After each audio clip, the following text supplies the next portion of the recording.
ኢትዮጵያ ዲጂታል ኢትዮጵያ ለመገንባት ነው እየሰራን ያለው። ዲጂታል ኢትዮጵያ ለመገንባት አሁን ወረቀት ስራ እየቀነሰ ይሄዳል። የወረቀት ስራ አልባ የሆነ አገልግሎት ነው የሚሰጠው ከዚህ በኋላ። ስለዚህ ይሄ ደግሞ የሚሰጠው የተማረ ሰው ነው እንጂ ከወረቀት ጋር ተጣብቆ የሚቀር አይደለም። አሁን ወረቀት ፋብሪካዎች እንከፍታለን ዓለም ላይ የሚሉ ኢንቨስተሮች አሁን ወረቀት ፋብሪካ እየቀረን ያለ ሁሉም ነገር ወደ ዲጂታል ኢኮኖሚ እየገባ ነው። ስለዚህ የዲጂታላይዜሽን ስራ አሁን ደግሞ የሀገራችን የመደመር መንግስት ዲጂታል ኢትዮጵያን ገንባ የሚል ሞቶ ኢኒሼቲቭ ይዞ እየተሰራ ነው ያለው።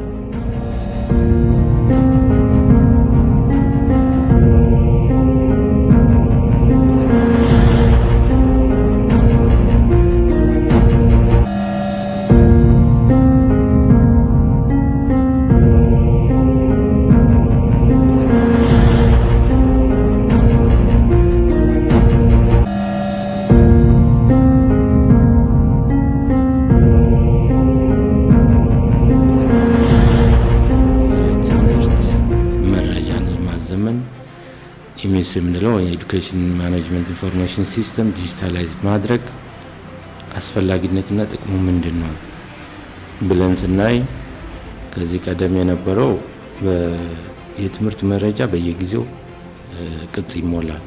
ከትምህርት ሚኒስቴር ያ ቅጽ ይመጣል። እንደ ስታቲስቲክስ ቅጽ እንሞላለን። ያ የሚሰራው በማኑዋል ነው።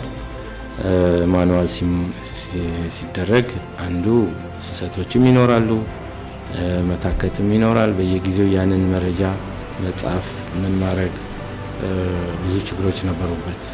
ዛሬ ዲጂታላይዝ ሲደረግ እያንዳንዱ ትምህርት ቤት ያለው መረጃ ትምህርትን በተመለከተና ለትምህርት አጋዥ የሆኑ መሰረተ ልማቶች በሙሉ በመረጃ በዲጂታላይዝ መደረግ አለባቸው። ዲጂታላይዝ በሆነ አግባብ መረጃ ተደራጅቶ ለሁሉም ተደራሽ መሆን አለበት ነው። የመረጃ ጥራት ያለው መረጃን ለማግኘት ይጠቅማል።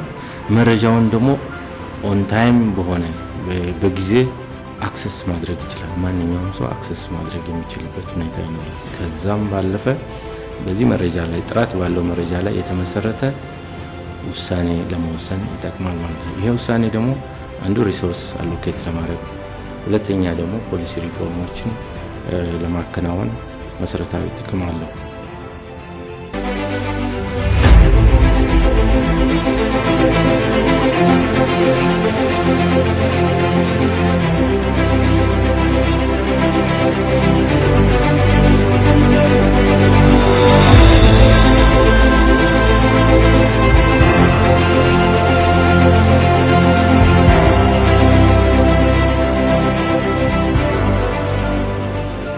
ከዚህ በፊት የነበረን በጣም ቅድም እንዳልኩት አሰለቺ አሰራሮችን ቀርፎልን በአጭር ጊዜ ውስጥ እያንዳንዱ መረጃዎቹ ይበተኑብናል።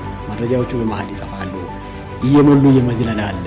በልኪ ነው ወረቀቱን እያገለባበጡ ሲሞሉ በጣም ከፍተኛ ችግር ነው የነበረውና በዘንድሮ አሁን የጀመርነው በዚህ ልክ ችግሮቹን ቀርፈዋል። እዚህ ውስጥ ወደ ኋላ የቀሩ ለምሳሌ አንዳንድ ወረዳዎች፣ አንዳንድ ትምህርት ቤቶች ወደ ኋላ ቀርቶ በጣም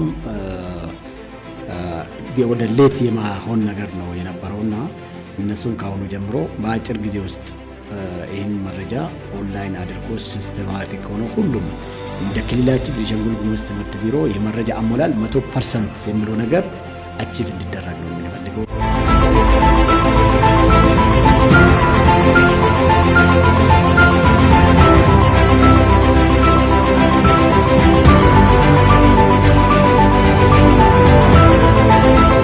ለ4 ዓመት ያገለግለናል። አትሊስት 9ኛ ክፍል የተመዘገበ ተማሪ እስከ 12ኛ ክፍል እኛ ጋር ከቀጠለ ያለምንም ችግር ይሄንን በዚህ ሁኔታ ከዚህ ቀደም ተደጋጋሚ የምንሰራቸው ነገሮች ተደጋጋሚ ስህተቶች ይፈጸሙ ነበር። ይሄ አሁን በጣም ያስቀርልናል ማለት ነው። እዚህ ጋር አሁን አባት ብቻ ነው ወይስ እናት ወይስ አሳዳጊ ጋር ያለው የሚለውን እዚህ ጋር ከጠየቅን በኋላ ቀጥለን ደግሞ የአባት ወይ የእናት ወይ ደግሞ የአሳዳጊ የትምህርት ደረጃ ይጠይቃል። አሁን ይሄ ብዙ ነገር ነው የሚጠቅመን እኛን በጣም የተቸገርንባቸው ነገሮች። የትምህርት ደረጃ ስንጠይቅ የተማረ ከሆነ አትሊስት ከኛ ጋር ግማሽ መንገድ ሄዶልናል ማለት ነው። ልጁን ለማብቃት በምናደርገው ጥረት ከዚሁ ላይ አይተን ወላጁን ነው ኮሚኒኬት የምናደርገው። ልጁ እንኳን ትንሽ ደከም ቢልብን ማለት ነው። ይሄው ትልቅ የሚያቀልልን ነገር ነው። ከዚህ ቀደም ልጁን ጠይቀን የሚገርማችሁ ወላጅ እያለው ወላጅ ላለመጥራት የለኝም የሚል ተማሪ ነበረ። አሁን ግን አስገዳጅ ስለሆነ ይሞላል። ያንን የተሞላውን ሰውዬ ጠርተን ኮሚኒኬት ማድረግ እንችላለን። ይሄ ለእኛ የማብቃቱንም ስራ በዚሁ አጋጣሚ ያቀልልናል የሚለውን ልላችሁ ፈልጌ ነው። ከዛ እናት ከሆነችም እናትም የትምህርት ደረጃ ይጠየቃል። ከዛ የኢሜይል አድሬስ፣ ብዙም ሰው ኢሜይል አድሬስ የለውም፣ ስልክ ግን ማንዳቶሪ ነው።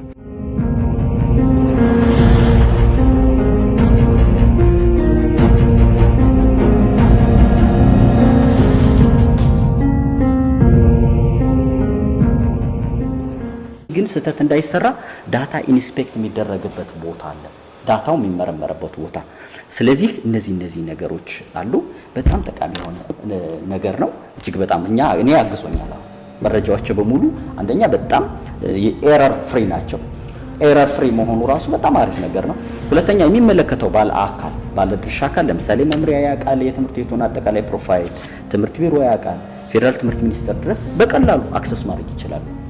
ስለዚህ ይሄኛውን ይመስላልና ኤምአይኤስ እጅግ በጣም ተሻሽሎ የመጣ መንግስትን ማመስገን እንፈልጋለን። ወደ የአንድ ዲጂታላይዜሽን እንትን ስለሆነ የኛ ደግሞ በጣም እድለኛ ሆነን ይሄ ዲጂታል ሴንተር በመኖሩ በጣም በቀላሉ አክሰስ አድርገን መረጃዎችን ሞልተን እንድንልክ ምቹ ሁኔታ ፈጥሮልናል ማለት ነው።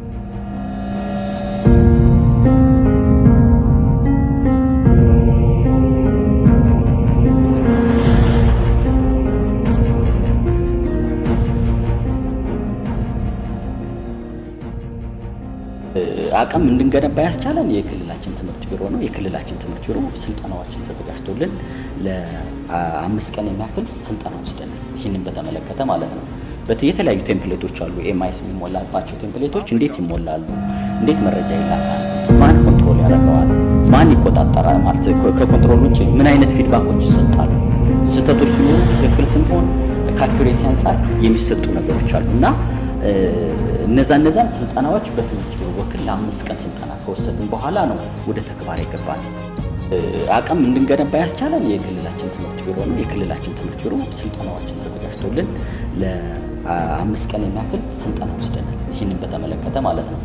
የተለያዩ ቴምፕሌቶች አሉ። ኤምአይኤስ የሚሞላባቸው ቴምፕሌቶች እንዴት ይሞላሉ፣ እንዴት መረጃ ይላካል፣ ማን ኮንትሮል ያደርገዋል፣ ማን ይቆጣጠራል፣ ማለት ከኮንትሮል ውጭ ምን አይነት ፊድባኮች ይሰጣሉ፣ ስህተቶች ሲኖሩ ትክክል ስንሆን ከአኩሬሲ አንጻር የሚሰጡ ነገሮች አሉና እነዛን ስልጠናዎች በትምህርት ቢሮ በኩል ለ5 ቀን ስልጠና ከወሰድን በኋላ ነው ወደ ተግባር የገባን። አዲሱ የኤምአይኤስ ዲጂታላይዜሽን ይጠቅመናል ብለን የምናስበው አንደኛ ደረጃ የመረጃን ጥራት በከፍተኛ ደረጃ ያሻሽላል ብለን እናስባለን። አንደኛ በወረቀት የመረጃ አሰባሰብ ሂደት ውስጥ የነበረው ትልቁ ችግር አንደኛ የመረጃን ማረጋገጫ ሂደት አልነበረውም፣ ራሱን ችሎ የመቆጣጠሪያ ሂደትም አልነበረውም። ለስርዝ ድልዝና ለመረጃ ብልሽት የተጋለጠ ነበር በከፍተኛ ደረጃ። ይሄኛው ሲስተም ግን በቀላሉ ኦንላይን በመሆን አንዳንድ ጊዜም ኦፍላይንም ይሰራል። ኦንላይን በመሆን የመረጃን ጥራት ማረጋገጥ ይቻላል። ማምን እየሞላ እንደሆነ በምን ደረጃ ላይ እንዳለና ምን እንዳጋጠመው ችግር በቀላሉ ሲስተም ላይ ሆኖ ማስተካከልም ማየትም ይቻላል ማለት ነው። ስለዚህ ይሄ የመረጃ ቅብብሉን ከትምህርት ቤት እስከ ክልል ድረስ ያለውን ያፋጥናል። በአጭር ጊዜ ውስጥ ደግሞ መረጃው ተሰብስቦ ክልል ላይ እንዲታይ ያደርጋል ማለት ነው። ስለዚህ በዋነኝነት ትልቁ ጠቀሜታው ለውሳኔ ሰጪ አካላት ግብዓት ሆኖ ያገለግላል። በየደረጃው ትክክለኛ ውሳኔ በተገቢ ቦታ ላይ እንዲሰጥ ያስችላል።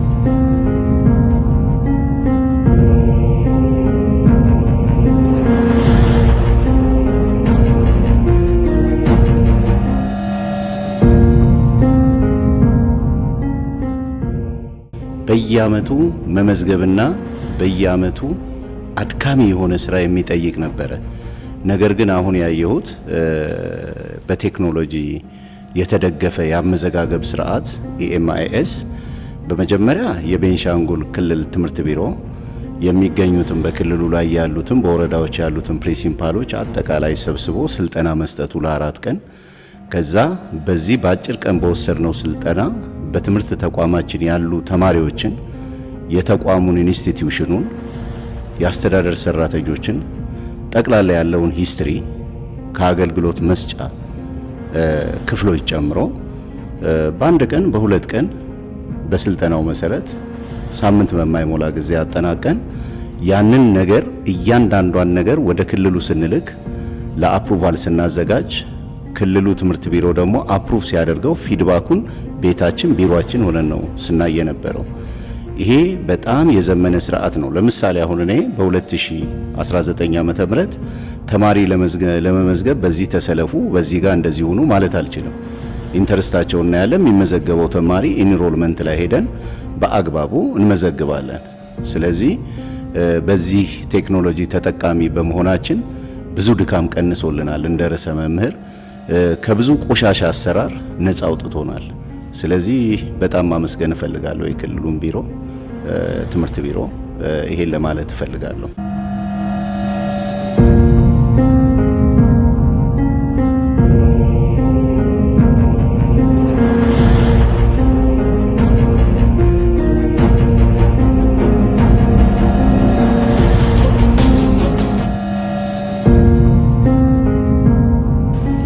ዲጂታላይዜሽን ስራ ነው። መረጃን ዲጂታላይዝ ከማድረግ አኳያ ነው። ይሄ በአገር አቀፍ ደረጃ ትኩረት የተሰጠው የሪፎርም አንድ አጀንዳ ነው። መረጃን ወደ ዲጂታል ከመቀየር አኳያ ማለት ነው። የትምህርት ዘርፍ አጠቃላይ መረጃን ካሁን በፊት በሃርድ ኮፒ ከትምህርት ሚኒስቴር እየታተመ የሚመጣ መጠይቅ አለ። አመታዊ የትምህርት መረጃ መሰብሰቢያ መጠይቅ የሚባል ማለት ነው። እሱ ይመጣል በሶፍት ኮፒ። እሱ ጨረታ ወጥቶ ፕሪንት ከተደረገ በኋላ ከተባዛ በኋላ እሱን በየዞኑ የማጓጓዝ ስራ ካጓጉዘን ስልጠና ከሰጠን በኋላ ለውርጉስ መምህራን ያ እንዲሞላ እሱ እንደገና ደግሞ በየደረጃው ቬሪፋይ እየተደረገ ይመጣና ወደ ሶፍትዌር የማስገባት በክልል ደረጃና ረጅም ጊዜ ይወስድ ነበር ካሁን በፊት የነበረው እንትን ማለት ነው። አንደኛ ደግሞ ወጪ ቆጣቢ አልነበረም። ብዙ ገንዘብ ይወጣል። በወቅቱ አይደርስም ሪፖርቱ 3ኛ ሩብ ዓመትና ከዛ በኋላ ያ በጀት ዓመቱ ካለቀ ሊያልቅ ሲል አንዳንዴም አልፎ የሚደርስበት አግባብ ነበርና በጣም ችግር ነበር። ሁለተኛ ደግሞ ኢንክሉሲቭ አይደለም። ለምሳሌ የኢንስፔክሽን ሪፖርት ብዙም አይካተትም ነበር እዚህ ውስጥ ሌሎች ክፍሎች ሪፖርት ያካተተ አልነበረም እና ከዚህ መነሻ ያው ዲጂታል መሆን አለበት የሚል አቅጣጫ ስለመጣ እንደ ሀገር በተሰራ ሶፍትዌር አማካኝነት የመረጃ ባለሙያዎች ስልጠና ወስደው መጀመሪያ ያደረግነው የሁለተኛ ደረጃ ርዕሰ መምህራንን አሰለጠነ። ከዛ በኋላ እነሱ ደግሞ ሄደው አንደኛ ደረጃ ርዕሰ መምህራንን በማሰልጠን ነው እንግዲህ ይሄ መረጃ እየተሞላ ያለበት ሁኔታ ነው ያለና እንግዲህ ጥቅሙ በጣም ዘርፈ ብዙ ነው።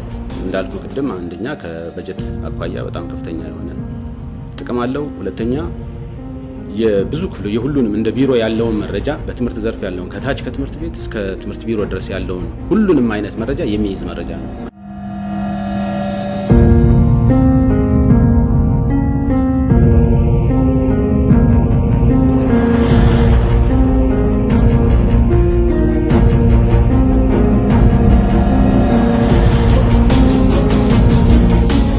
በጣም የሚገርማችሁ ያው እንግዲህ በቆየሁባቸው አመታት ብዙ ኮርሶችን ወስጃለሁ። እዚህ ቤንሻንጉል ጉሙዝ ላይ ስራ በጀመርኩበት ሰዓት ይሄ ስልጠና ሲሰጠኝ እንደ ርዕሰ መምህር በቅድሚያ የክልሉን ትምህርት ቢሮ በጣም ማመስገን እፈልጋለሁ። በቴክኖሎጂ ማስረጽ ዙሪያ የማይደራደር በባለሙያ የሚመራ ትምህርት ቢሮ በመሆኑ ለተማሪዎች መሻሻል የሚሰራ በመሆኑ ለመረጃ መዘመን ምክንያት በመሆኑ በጣም አመሰግናለሁ። በሁለተኛ ደረጃ ትምህርት ቢሮ በውስጡ የያዛቸው በመረጃ አሰባሰብ ውስጥ ያሉ ሰራተኞች እኔ በቅርብ ማቀው ቴዎድሮስ አበራን ነው። አቶ ቴዎድሮስ አበራን በጣም ማመስገን እፈልጋለሁ። ይሄው ምንድነው ከክፍል በዘለለ ቤታችን ሆነን ቢሮአችን ሆነን ዳታ ስንሞላ እንከን ሲገጥመን ዳታ ላሳልፍ ሲለን በማንኛውም ሰዓት ሌሊትም ቀንም ብንደውልለት ልክ ዝግጁነቱን በሚያሳይ ሁኔታ በዚህ መልኩ አስተካክሉት እያለ ሁሉም ትምህርት ቤት ያለምንም እንቅፋት ዳታውን በማስገባቱ ቴዲ ማመስገን እፈልጋለሁ እጅግ በጣም።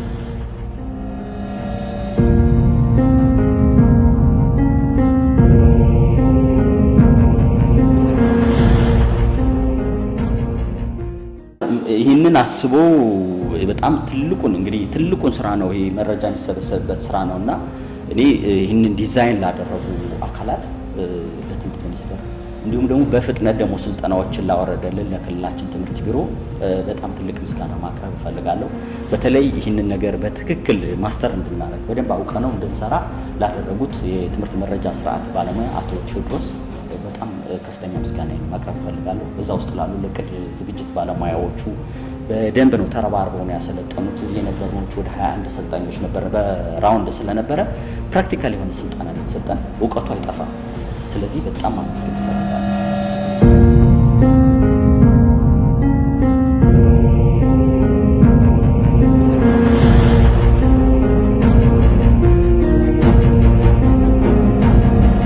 ስለዚህ በዚህ አጋጣሚ አቶ ቴዎድሮስ በጣም ሀምብል ነው። በእርግጥ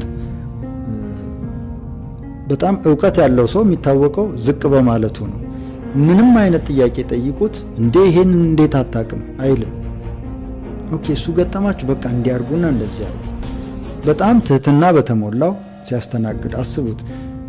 ወደ 700 ምናምን ትምህርት ቤት ነው ካልተሳሳትኩ። ሁለተኛ ደረጃ እንኳን ወደ 90 ምናምን ነውና እኔ የምጠይቀውን ጥያቄ ሌላም ትምህርት ቤት ይጠይቃል።